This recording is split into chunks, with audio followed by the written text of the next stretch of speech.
What's up, guys? Welcome back to the channel. Welcome to another video. As you can see up here and in the title of the thumbnail of the video, this says bitterly divided media sphere unites to destroy Joe and Mika meeting with Trump. So Joe and Mika Brzezinski went to Mar-a-Lago to have a sit down with Trump to basically apologize. That's what I got from there. But before we watch that clip of their segment from this morning, I want to remind you guys of how Trump deranged these two individuals are, and then the difference in their tone that they're speaking in now after meeting with Trump is almost the exact opposite. So check this clip out real quick. We still have an electorate, 70 million plus, that will be voting for a man who said he was going to assassinate for treason the chairman of the Joint Chiefs because he didn't support him on January the 6th, who said just in recent days he was going to execute Liz Cheney with a firing squad, 9 guns pointed and shooting at her face. A man who has said that he was going to shut down CBS because he didn't like how they edited an interview. A man who said he was going to be a dictator from day one. A man who said he was going to terminate the Constitution. A man who said he was going to use the army and he was going to use the National Guard on his political opponents. I literally could go on all day. And yet you talk to Trump voters and they'll go, he didn't say that. Wait, now I didn't hear him. And then you say, well, here's the quote. And then they'll go, yeah, he didn't mean that. So there's something far more long-lasting than just Donald Trump, the candidate. There is a sort of Russian embrace of disinformation, a radical devaluing of truth over the last 9 to 10 years, and a complete ignorance on civics and what the term Madisonian democracy even means, what checks and balances even means, what judicial review even means, what the rule of law even means. How do we as a nation, even post-Trump, how do we reach those Americans who apparently didn't go to civics class, apparently didn't learn the basics of this Constitution, and have just been overwhelmed with this information over the past 9 years? So there you have it. So this is the clip right here. So this is from their own MSNBC YouTube channel. So this says how Morning Joe plans to cover a second Trump term. So people are clowning these two individuals. So we're going to get into the comment section as well. But before we watch this clip, guys, please hit the like button down below. It really helps the channel out. And of course, if you're brand new, consider hitting the subscribe button. Let's get into it. Okay, so here's where we are. Over the past week, Joe and I have heard from so many people, from political leaders to regular citizens, deeply dismayed by several of President-elect Trump's cabinet selections, and they are scared. Last Thursday, we expressed our own concerns on this broadcast and even said we would appreciate the opportunity to speak with the president-elect himself. On Friday, we were given the opportunity to do just that. Joe and I went to Mar-a-Lago to meet personally with President-elect Trump. It was the first time we have seen him in 7 years. Now, we talked about a lot of issues, including abortion, mass deportation, threats of political retribution against political opponents, and media outlets. We talked about that a good bit. And it's going to come as no surprise to anybody who watches this show, has watched it over the past year or over the past decade, that we didn't see eye to eye on a lot of issues, and we told him so. What we did agree on was to restart communications. My father often spoke with world leaders with whom he and the United States profoundly disagreed. That's a task shared by reporters and commentators alike. We had not spoken to President Trump since March of 2020, other than a personal call Joe made to Trump on the morning after the attempt on his life in Butler, Pennsylvania. In this meeting, President Trump was cheerful, he was upbeat, he seemed interested in finding common ground with Democrats on some of the most divisive issues. And for those asking why we would go speak to the president-elect during such fraught times, especially between us, I guess I would ask back, why wouldn't we? 5 years of political warfare has deeply divided Washington and the country. We have been as clear as we know how in expressing our deep concerns about President Trump's actions and words in the coarsening of public debate. But for nearly 80 million Americans, election denialism, public trials, and January 6th were not as important as the issues that moved them to send Donald Trump back to the White House with their vote. Wow. Joe and I realize it's time to do something different. And that starts with not only talking about Donald Trump, but also talking with him. Somebody. Wait. Did she just say talking about Donald Trump as if like they weren't already talking about Donald Trump? Is that what she was trying to say right there? What? But you know why they're doing this, right? These people have been living in their own echo chamber for a very long time. They assume, especially these elitists and these propagandists in the media, they believe that the left was the majority. They believe that the left actually was the majority in this country. And so, one, that's what they just realized. Two, they've lost a lot of viewership. After the election night, all of these leftist media outlets almost lost half of their viewers. Check this clip out. It's a busy news cycle coming off the presidential election. It's a time of year news organizations bank on having high viewership, with high interest in who wins the election and reaction to the results. But some networks are seeing their post-election audience quickly evaporating. According to Nielsen ratings, MSNBC had a big election night, bringing in 6 million viewers. But the days following the election, MSNBC's viewership tanked to less than 1 million. The network losing more than half of its audience compared to its average viewership in October leading up to the election. Friday also marked the network's lowest rated non-holiday night of the year. MSNBC recorded a similar loss in viewership following the 2016 election after Trump's last presidential election victory.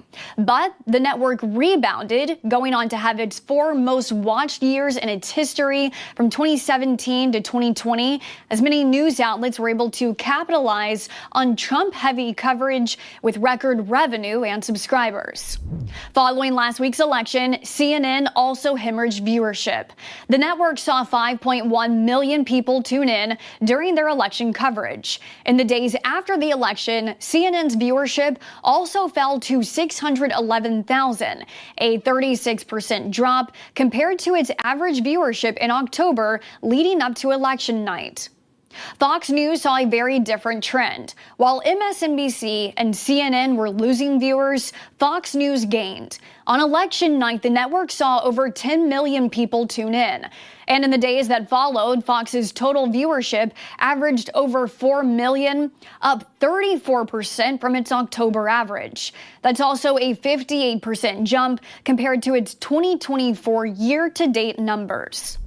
While this trend shows left-leaning cable networks losing their audiences after Trump's victory and right-leaning news outlets gaining, there is one left-leaning talk show that is defying this trend. The View, seeing a gain in viewers after Trump won the election, posting its best week of ratings in over 3 years. The ABC daytime talk show averaged 3 million viewers during the week of November 5th, making it the top-rated daytime talk show. On the day after the election, The View had its most watched episode in over a decade, pulling in 4.5 million viewers, its highest since Barbara Walters' farewell episode back in 2014. 42 million people overall watched the election unfold across 18 TV networks, according to Nielsen ratings. But it's not good news for the industry as a whole, as 57 million tuned in during the election of 2020, a 25% decrease in viewership compared to last cycle. Some in the media are suggesting the loss in viewership on news's biggest night can be attributed to a lack of trust in media.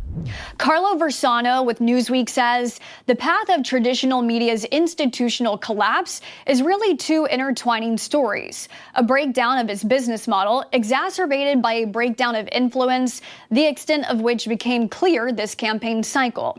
Behind it all lies a growing sense among Americans that the media cannot be trusted to tell them the news they believe is fair. There you have it. There you have it. That's the reason that they're doing this. It's because they know that, one, if you're already losing viewers and they were your viewers before the election, then what new viewers are you going to gain now? Because you're not going to be able to gain your old viewers back by getting what? More Trump deranged? That's crazy. You can't get as deranged as these two individuals. So where can they pick up audiences from? Probably trying to lean a little bit more to the right, or being a little bit more, fair, essentially. That's the only way. Because if they continue to do that, one, if they're not engaging in extreme Trump derangement for the next 4 years, they're going to continue to lose viewers.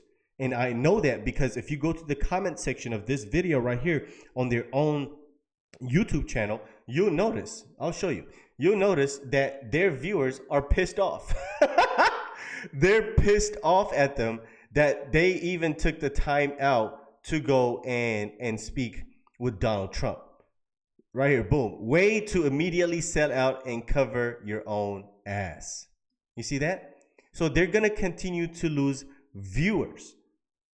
Their own viewers, their previous viewers. So they have to make up ground by trying to gain new viewers that are more conservative, that are more moderate. But as far as their own viewers go, I mean, they're getting roasted in their own channel. Translation, our ratings have tanked and our bosses told us we have to come across as less partisan. Sorry, Joe and Mika, but this was sad and pathetic. This is how the media failed us. Fire these clowns. Goodbye, MSNBC. Disgusting. I mean, these are viewers that they had previously. He isn't trying to find common ground. He is gleeful that you are kissing his butt. I will never watch y'all again. You see this? So they were already losing viewers before they went and try to engage with Donald Trump. But now that the fact they're going to lose even more viewers, they're going to have to tone down the Trump derangement. Close to Donald Trump told me this past weekend, this is a president who's not seeking re-election, so maybe, just maybe, now could be the time for both parties to get to work. And I know, given the jarring headlines that we read every day, that may seem like a stretch, but think about this. Of the 150 million votes cast, Donald Trump got 50%. Boom. Kamala Harris got about. That's a wake-up call to these people. They didn't realize that we were the silent majority. We've been telling them. We're the silent majority. You don't understand. We're not as loud, as unhinged as y'all are all over the internet and all over mainstream media. Most of the mainstream media is controlled by the leftists anyway. So of course you would remain in that same echo chamber, especially if this is all that you consume. Of course. If all of the media is leftist, if all of Hollywood is leftist, why wouldn't you think that you are the majority? Unless you're like us and you actually know what's going on. About 49%. So I don't know. Seems to make sense for leaders of both parties to seek common ground, if it's possible at all. And I will tell you, a lot of Democratic leaders we've talked to this past week, since the election, have told Mika and me it's time for a new approach. And when I say top Democrats, I mean top Democrats. They said, we're open, and this was before we talked to Donald Trump. They said, listen, we're open to working with the incoming president if the incoming president is open to working with us. Yeah, the question is, though, how do we get there? Hyperbole and personal attacks will not work. My hair on fire doesn't work. We've all seen that. What also does not work is threatening political opponents with arrest, harassment, and even jail. That is a failed path. Recent history has proven that impeachments and trials turn those on trial into political martyrs and only make them more popular with the American people. Just ask Bill Clinton and Donald Trump. We know this will be a consequential presidency. The question is whether it will be constructive. It will take a new approach from all sides, from both parties, and a leader who can bring them together, and only time will tell if Donald Trump is that leader. As for us, we also let him know that we will continue to speak truth to power and push back hard when called for, as we have with all presidents. Don't be mistaken. We're not here to defend or normalize Donald Trump. We're here to report on him and to hopefully provide you insights that are going to better equip all of us in understanding these deeply unsettling times. And I am reminded of what Marty Baron, legendary editor, told his Washington Post reporters back in the first term. We're not going to war. We're going to work. So let's go to work now with David Ignatius. David, first. Yeah, so there you have it. They're getting clowned all over the internet. Like, let's look at some of the responses here. So you got Scott Jennings. Oh my God. Hitler's getting a lot more meeting requests than I would have thought. It's funny that she just said that if you try to go after your political opponents and try to lock them up and try to persecute them and try to send them to jail, that they're going to end up being martyrs. And that's basically what happened to Donald Trump. Why are you saying this now? This is what I don't understand about these people. I kept saying this in multiple videos. They're all saying the same thing now. It's too late. It is too late. You people are not credible. And this is what they're trying to do. They're trying to clean up their credibility. Nobody trusts these people anymore. Y'all went on Trump derangement rants day after day after day after day. And then now all of a sudden you want us conservatives and also liberals to understand your point of view of what you're saying now. Get out of here. Nobody. Your own viewers don't trust you anymore. We never trusted you to begin with, but losing trust in your own viewers is sad. Eli Lake says, why would Trump bother talking to these people other than to urge them to seek mental health counseling? Byron York announced in Shameless, they call Trump a fascist and much, much more. And then just 22 days after his Nazi-like rally, they fly to Florida for an audience. Afterwards, they say, we didn't see eye to eye on a lot of issues, but they want to restart communications. What? Literally, like, what? Make this make sense. Steve Cortez, it's difficult to overstate how dishonest these two are. Mike and Joe screamed for months that Trump is a fascist who would end democracy. Now that he's elected and very popular, boom, that's it right there. They just realized more than half of the country loves this guy. More than half of this country loves this guy. They visit him like it's just a coffee with an opposing party politician. But I mean, I don't blame Trump meeting him because now they owe him, right? This is incredible. This is like when you beat somebody at something and they come back to you asking for mercy. That's what this is. They're asking for mercy, for forgiveness. Dear Trump, we're sorry. Please forgive us. We're sorry for all the Nazi calling and the name calling and the Trump derangement rants that we went on. We apologize. Can you please forgive us? Trump is like, yes. Because he owns them now. He owns them now. Because they realize now how bad it could get if they're on the wrong side of history. They finally starting to realize it. Someone says they make it sound like international diplomacy.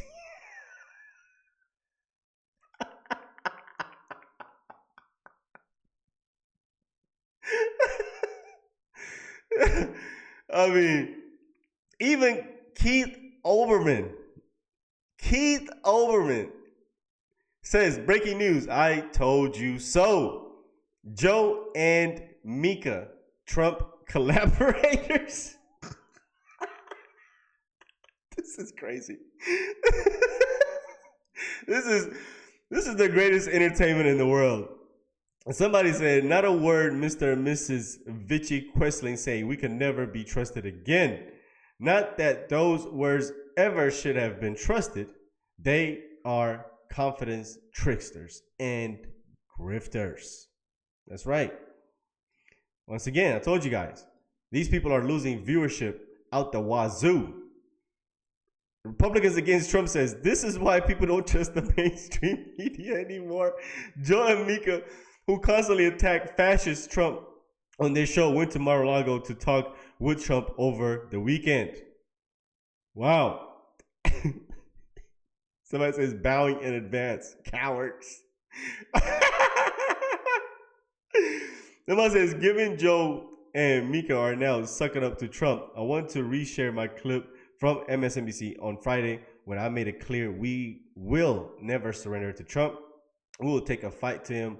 We will not meet him halfway on his fascism. I don't know who this guy is, but let's see what he says. Democrats, the base, want a fighter. They don't want to give Donald Trump any benefit of the doubt. We're not going to give him any grace. We're not going to meet him halfway on bigotry and racism and sexism. We're going to take the fight to him because we know who he is. And more importantly, Joy, we know who we are. And so we're not going to compromise our values. Look, are there definitely people out there whose lives have not worked out and they would give up on democracy for a better life? There are people.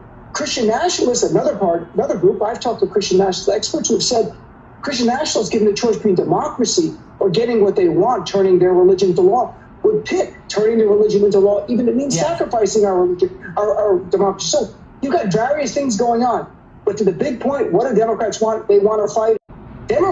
Nonsense. Just doubling down on this nonsense. But anyway, hope you enjoyed the video, guys. Let me know what you guys think. Do they deserve this? Absolutely. They absolutely deserve to get clowned by everybody, leftists or conservatives. Everybody deserves to clown these two losers. But let me know what you guys think. Let's talk about this video in the comment section. Hit the like button down below, guys. And of course, if you're brand new, consider hitting the subscribe button. I'll see you guys on the next one. Peace.